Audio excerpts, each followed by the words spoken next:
Chapter 809.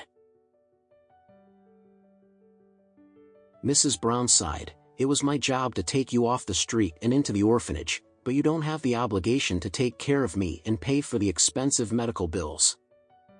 Besides, I know very well how your life in the Richard family is. Then, she continued, don't worry, Alex, I'll find a way to pay you back. Alex was moved. Mrs. Brown had really treated him as her own son and cared so much about him. He said in a sincere tone, Mrs. Brown, you don't have to worry about the money nor pay me back either. No, I can't do that. It is a lot of money. I have to repay you. No, Mrs. Brown. I'll always remember your kindness towards me. It's my duty to spend money on your treatment. If you still insist on paying me back, you're treating me as a stranger and I might not want to see you again. Mrs. Brown smiled warmly at his remark, but she knew that she couldn't accept his money just like that. She would return the money to him no matter what he said. But, she said on the phone, since you're an adult now, I'll listen to you. By the way, how are you and Emma doing? Mrs. Brown was quite concerned about them as she remembered how delicate and unusual their relationship was. She knew that Alex had married her for some special reason and the couple didn't seem to be very intimate or close, but she always felt that they were a match made in heaven. Therefore, she wholeheartedly prayed that they could develop feelings towards each other, have a child together, and live happily ever after. Alex chuckled rather awkwardly and said, Emma and I are doing fine. When you come back, I'll bring her along when I pick you up. Mrs. Brown heaved a sigh of relief. Hey, hurry up and get Emma pregnant. You guys aren't young anymore, it's time for you to have a baby. Listen to me, your relationship will improve tremendously when you have a baby.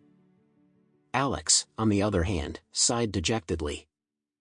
He couldn't even sleep in the same bed with Emma yet, so it was a little too early to want children now, wasn't it? But, of course, he couldn't be truthful about it, so he smiled and said instead, yes, I know. Don't worry, we'll think about it. Good, good. Hey, I can't talk now, the nurse is urging me to hang up and get some rest. Okay. Remember to inform me when you return to Oris Hill. I will. Bye now. They ended the call. Meanwhile, Elaine arrived at the nearby Citibank branch. She went straight to the ATM while holding the black card.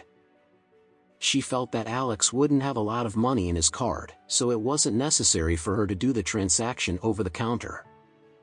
She could simply do the transaction on the machine and transfer the money to her card.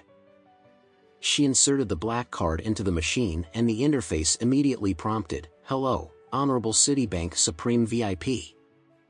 Member, it is a great honor to serve you. Please enter your black card password.